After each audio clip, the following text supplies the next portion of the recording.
तकरीबन 2 साल के गैप के बाद कोई सियासी बात यहाँ करूँगा। इस तरफ के दोस्तों से दरख्वास्त है कि मैं हमेशा एहतराम का दामन नहीं छोड़ता, लेकिन अगर मेरी कोई बात आपको सख्त लगे तो उसका जवाब दलील से दीजिएगा। मैं बैठा हूँ, अगर ज़रूरत हुई, वैसे ज़रूरत मैं महसूस नहीं करता, लेकिन मैं रिस्पॉन्ड कर दूँगा।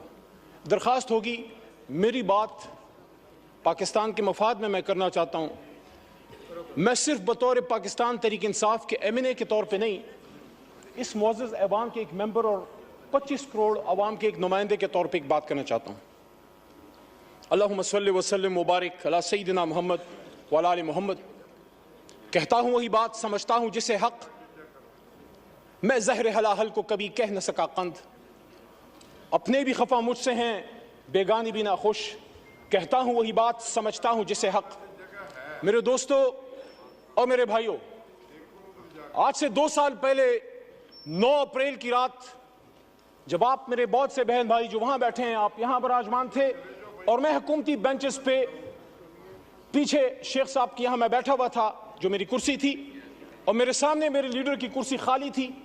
और मुझे ये लगा कि जिस तरह 3.5 साल मैंने अपने हुकूमत का दिफा किया, जो मेरी ड्यूटी थी, उस रात भी मैंने अपना फर्ज निभाना है। मुझे बहुत से लोगों ने पूछा बाद में, पूरे पाकिस्तान में जब मैं गया हूं, कि आपको इस तरफ बैठे लोगों से डर नहीं लगा? वो 170-172 थे। मैंने कहा नहीं, सियासी इख्तिलाफ था, लेकिन वो मैं उनको अपना जाती दुश्मन नहीं समझता था। तो आज जो मैं ये बात करना चाह रहा हूं वो ये है कि जब पिछले 2 साल की तरफ मैं मुड़ के देखता हूं तो मुझे वही कहानी, खुर्शीद शाह साहब आपकी भी तवज्जो चाहिए, आप मेरे कायदे हिज़्ब इख्तिलाफ रहे हैं, तो मुझे वही कहानी रेप्लिकेट होती नजर आती है जो आज से 50 साल पहले इस ऐवान के एक मुंतखब कायदे ऐवान को जब फांसी के तख्तेदार पे लटकाया गया। पाकिस्तान तो नहीं बदला, फर्क सिर्फ यह है कि कभी हथकड़ी डाल के नवाज शरीफ की तरह जहाज में बैठा के मुल्क से दरबदर कर दो, कभी बेनजीर भुट्टो की तरह, शहीद की तरह। बाप फांसी पे चढ़ चुका है, बेटी को पाकिस्तान में रहने की इजाजत नहीं, मां समेत उसको मुल्क से दरबदर कर दिया गया, जो वो पता नहीं 17, 18 या 20 साल की होगी, मुझे नहीं पता, but she was young and unmarried at that time. वापस आती है, फिर दरबदर की जाती है, and she was forced to go to exile once again, and her life ended in Liaquat Bagh, where she was martyred on 27 December 2007। वही लियाकत बाग जो एक और लीडर हमारा कायदे आजम का दायां हाथ खा चुका है। रावलपिंडी में, रावलपिंडी जहां से पाकिस्तान को मजबूत होना था, मजबूत होना है और मजबूत होगा, उसी रावलपिंडी में लियाकत अली खान शहीद हुआ।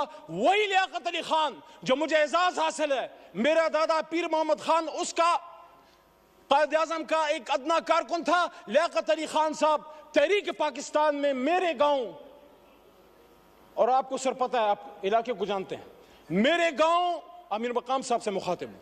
ये सवात जब जाते हैं हाथियान और शिरगढ़ से आप गुजरते हैं मेरे भाई, मेरे गांव लियाकत अली खान साहब आए, मेरे घर में क़याम किया, सरदार अब्दुल रब नश्तर उनके साथ थे, और वहां से सन 40 में काफिले गए पाकिस्तान को आजाद करने के लिए।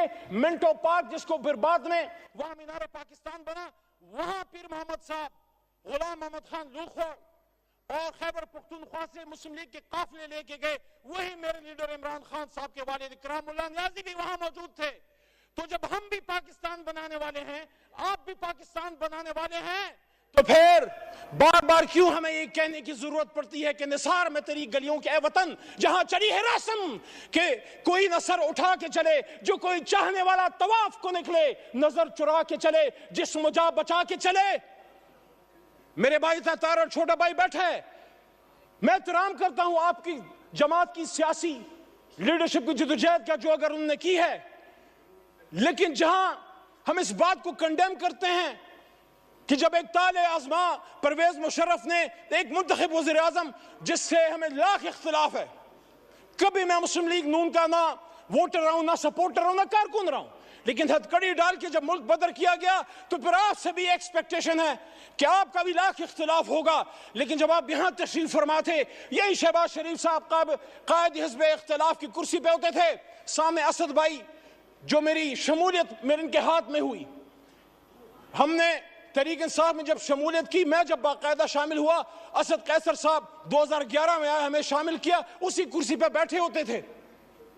1996 में मेरे खानदान ने, जब चिराग निशान था, इमरान खान का बल्ला नहीं था, तब मेरे खानदान ने वोट किया है। लेकिन वहां उस कुर्सी पे जो आदमी बैठा होता था, इमरान खान, वो चाहे आप उसको पसंद ना करें, आपको पसंद ना आए, लेकिन कायदे ऐवान तो था, उसको इसी पाकिस्तान में वजीराबाद में गोलियां मारेगी, 4 गोलियां खा के वो बैठा है अडयाला जेल में। क्या अडयाला गुंटानामो वे है जनाब स्पीकर साहब, डिप्टी स्पीकर साहब? वहां पाकिस्तान का आईन नाफिज अमल नहीं।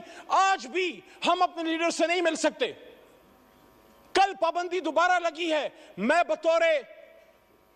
बतौर इस ऐवान के एक मुंतखब मेंबर के, जब मैं जेल में था, मैं एक्सपेक्ट करता था कि ये ऐवान इमरान खान के लिए नहीं, अपने एक साबिक कायदे ऐवान के लिए खड़ा होगा। यहां से मुजम्मती करारदादें पास होंगी और यहां वोट को इज्जत दो कि हमारे साथी या बेनजीर भुट्टो और भुट्टो साहब की, उनकी अलमनाक जो हादसात हुए हैं, उनके दाई, उनके अमीन खड़े होंगे और वो कंडेम करेंगे और वो डिमांड करेंगे कि पाकिस्तान के एक साबिक वजीर आजम पे जानी हमला किसने किया, ये किसका सिक्योरिटी फेलियर है। वो कैमरे जो जज साहिबान के बेडरूम्स में लग सकते हैं, उन कैमरों से वो दहशतगर्द कैसे छूट गए। तस्वीर को लगा के पाकिस्तान के लोगों के ऊपर बूटों से उनको रौंदा जाता है। किसी को शक है तो कल जा फरवरी को एक लंबी जुदाई, लंबी कैद के बाद पहली बार अपने लीडर इमरान खान साहब से मिला। उनसे मैंने जब बात की, उन्होंने फतह मक्का मॉडल की बात की मेरे सामने जेल में, गोलियां खा के। और ये आमिर डोगर साहब, चीफ विप साहब इस बात के गवाह हैं, और हमारे साथ सरदार लतीफ खोसा साहब भी मौजूद थे, वो भी इस बात के गवाह हैं कि उन्होंने कहा कि जिस तरह हुजूर सल्लल्लाहु अलैहि वसल्लम की फरमूदात पे गैर मुस्लिमों ने अमल किया।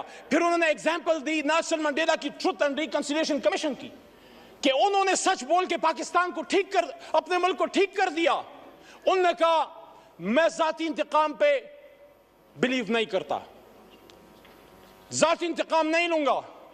हां, जिसने कोई जुल्म किया है अदालत जाने और कानून, लेकिन सियासी इंतकाम नहीं। लेकिन सच बोलेंगे तो ट्रुथ एंड रिकंसिलिएशन कमीशन बनेगा। ये जो इस तरफ से वज़ीर आज़म के मुशीर, हालांकि उनको हम वज़ीर आज़म हमारा उसूली मौक़िफ़ नहीं मानते, लेकिन एक उनकी तरफ से दावत आई है, राना सनाउल्लाह साहब की तरफ से मुज़ाकरात की, आसिफ जरदारी साहब की तरफ से भी दावत आई मुज़ाकरात की।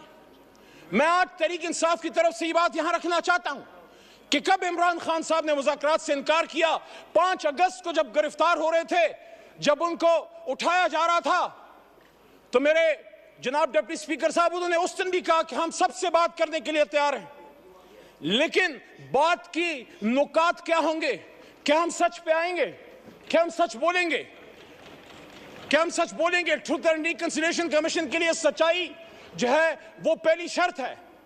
आसफा बीवी को मैं वेलकम करता हूं, ऐवान में शहीद बेनजीर भुट्टो साहिबा की साहबजादी हैं। देखिए जनाब डिप्टी स्पीकर साहब, अगर हम समझते हैं कि पाकिस्तान को ठीक होना है तो फिर हम लोगों ने फैसले करने। हमें कोई ब्रोकर, कोई डीलर, कोई शख्स हमें नहीं चाहिए जो हम आपस में बैठाए।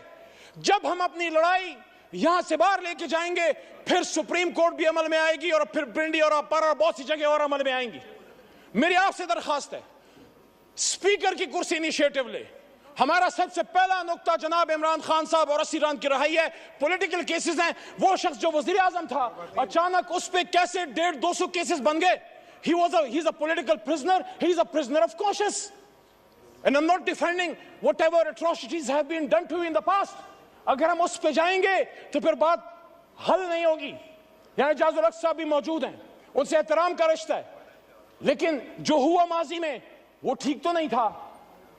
अगर हम यहां अपने कर्मनाक और दर्दनाक माजी पे शर्मिंदा नहीं होंगे, सच नहीं बोलेंगे, मुल्क नहीं जाएगा आगे। जिसने माजी में गलत किया हम तो नहीं थे, हम अपने पुरखों की अच्छी बातों को याद करते हैं, गलत बातों को डिफेंड हम ना करें।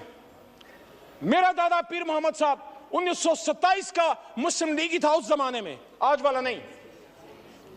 पाकिस्तान बनाने की तहरीक में था, उस तहरीक में जेल भी काटी। लेकिन आज मैं समझता हूं कि सच बोलने का वक्त है, जहां मुझे इस पे फख्र है कि तहरीक पाकिस्तान का कारकुन था, जना का साथी था, जेल काटी, पाकिस्तान के लिए तकलीफ उठाई। वहां जब वो फेडरल मिनिस्टर फॉर रेवेन्यू बने, मेरे ख्याल में उनको अयूब खान साहब की कैबिनेट में वजीर नहीं बनना चाहिए था। मोहम्मद अली साहब 10 मिनट का फैसला हुआ था, 13 मिनट हो गए। ज़ियाउल हक साहब शुरा में भी वो थे। आज वक्त है कि सब सच बोले। मैं समझता हूं कि मेरे दादा पीर मोहम्मद खान साहब को मरहूम ज़ियाउल हक साहब की शुरा में नहीं होना चाहिए था। एज ए डेमोक्रेट एहतराम का रिश्ता आज भी इजाज साहब से है और कल भी रहेगा और इंशाल्लाह मरते दम तक रहेगा। लेकिन सच तो कोई यहां बोले। मैं जिस तरह पशेमानी का इजहार कर रहा हूं कि मेरा दादा ही वो पाकिस्तान बनाने की तरीक का सिपाही था, रेवोल्यूशनरी था, लेकिन एक गलती उनसे हुई। मैं एक्सपेक्ट करता हूं कि मेरा छोटा भाई है बिलावल साहब, चेयरमैन है तहरीक पीपल्स पार्टी का, उनके खानदान ने कीमत चुकाई है, लेकिन उनके दादा भी फॉरेन मिनिस्टर थे, जुल्फकार अली भुट्टो साहब अयूब खान साहब के साथ।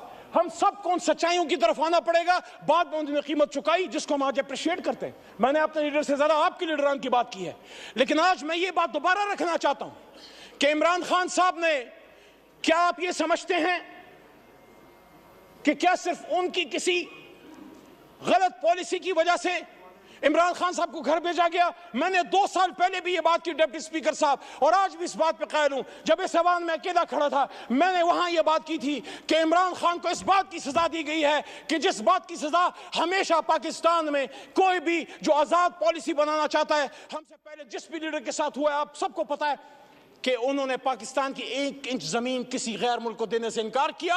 और जब यहां 2 OIC कॉन्फ्रेंसें की और जब मुस्लिम ब्लॉक की बात की, उम्मत मुस्लिमा को इकट्ठे करने की बात की, तो यहीं पे बिलावल साहब मौजूद थे। वहां से मैंने उनको बात की कि बिलावल साहब, आपके नाना ने भी मुस्लिम उम्मा को इकट्ठा किया, मेरे लिए 2 बार इकट्ठा किया।